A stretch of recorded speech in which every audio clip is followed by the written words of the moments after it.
Bound by Fate and Blood by Jenna O'Malley.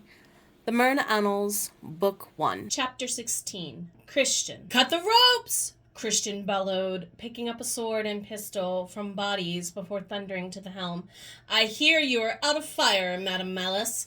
The red-headed pirate cackled and accepted the pistol before locking the helm in place. In exchange, she tossed him a hip flask of translucent green liquid. "Your senses slow you down. Drink and make them eat metal, human." He gagged on the grassy liquid, but had no time for vomiting. The effect breached into his system in seconds. By the time he smashed the empty bottle in a hunter's face, Christian sealed a solid connection to the sword in his hand. Large, arcing swoops undid every rope latched to the strumpet's backside. Something about his intuition with the battle changed, and in more ways than one were advantageous from what he could understand. He did not have time to investigate his loyalties, so gut instinct activated. Decapitating the heads of more hunters brought relishing success and encouraging vengeance. The sound of feet coming up the stairs to the helm forced Christian to take aim, but he lowered the pistol at the sight of moonlight reflecting from two katana. "Murakawa, what news?"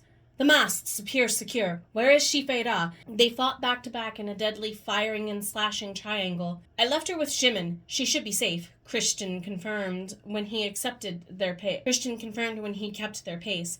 Murakawa broke formation when his battalion joined them. "Head to the galley. Bovary and his archers are pinned there, under hunter blades." "Not on my ship, and certainly not on my watch," Malice signaled Murakawa with a wave. Following her down to the main deck, Christian didn't need to second-guess his aim in the darkness.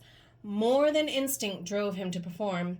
When they tore into the fray at the galley's barricaded doors, Christian struck hard into their enemy. "Fade juice does it every time," Malice cheered. "That potion, best concoction Arya ever made." She sliced upward into a hunter's crotch as Christian held the man from behind at the shoulders. Blood sprayed through the air, and she repeated the thrust and drag motion on 4 more.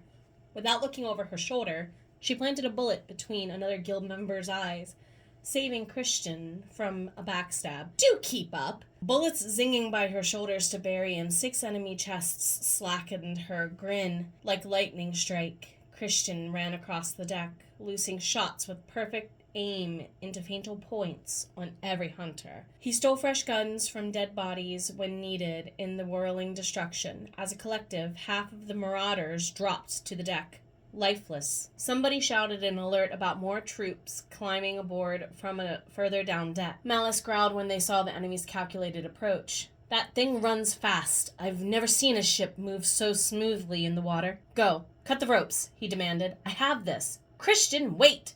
She cursed his retreating backside. "Do not be a fool!" He let off 2 more shots, taking out 2 hunters attempting to climb their sails. The second bullet also severed the tow line they used to cross from the enemy's crow's nest. From within the galley, Bovary called. Smoke flooded the deck as bombs poured from the opening. A flurry of sunwalkers followed Bovary's shimmering skin into the moonlight, jaunting to Christian's side and loosing arrows as if tips knew their trajectory. Bovary's face was like a stone.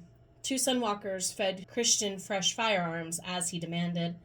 Above their heads, bardic songs echoed in loud waves over the ocean's crash. The alto-bass melody carried from Hatomi's diaphragm with empowering buffers. Christian felt the foreign words bathe him in restoration. Bovary waved a hand high and pointed down his back to indicate a depleted quiver. Hatomi landed in a crouch with new arrows radiating her enchantments.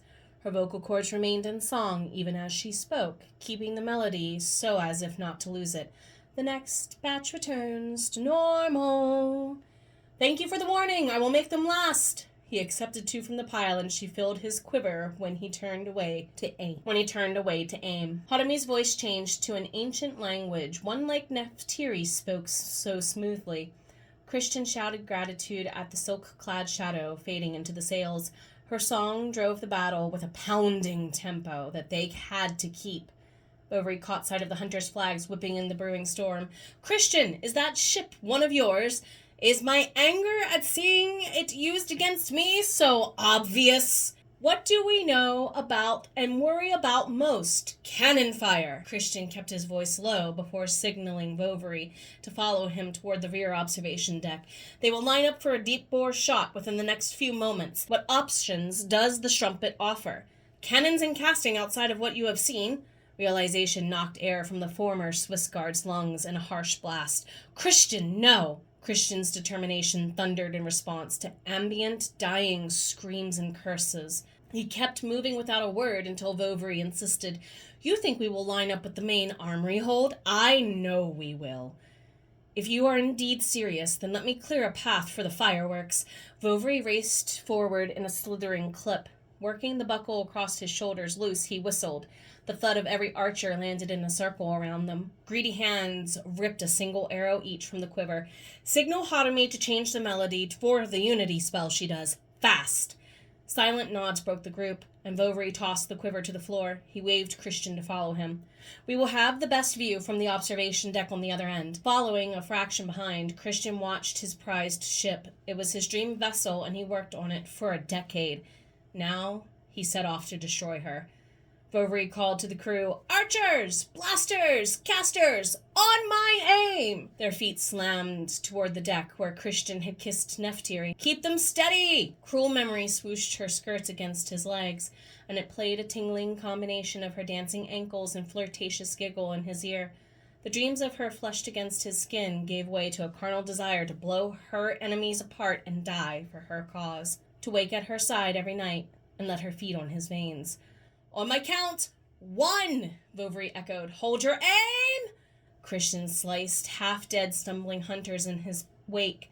2! Shaky breath steadied him, and he heard the melody's tempo change and grow louder. "You are a fool for doing this, but you are beyond turning back." Bovary bellowed, "Hold!" Swallowing rough-cut regret, Christian sealed his alignment in a war about which he knew so little. 3! For good, Bovary and Hotami roared, "Fire!"